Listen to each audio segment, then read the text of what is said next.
Wala pa, wala. Nandun sa employer niya.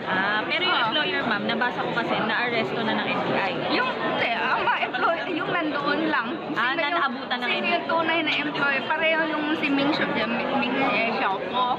Ang nahuli, yung mga nandoon. Pero yung pinaka-mastermind, pinaka-big boss nila, wala. Ito ba yung Michael? Pero itong si Ming, hindi siya biktima ng sex slave. Hindi naman. Yun nga, cyber fraud lang talaga. Hindi naman sila, human trafficking, fake labor recruitment. Michael yan doon. Okay? Sige. Pero yung Michael niya, kasi minention. Yung Michael.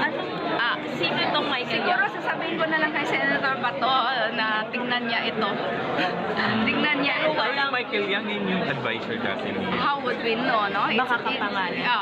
Since hindi naman niya sinabi. Maaaring Basta kapangalan lang o maaaring ginagamit din lang yung pangalan kasi it's one thing in common with Ming Xiaopo, the same name ang binibigay. Kaya maaari para to protect themselves, yan yung mga sasabihin nilang pangalan.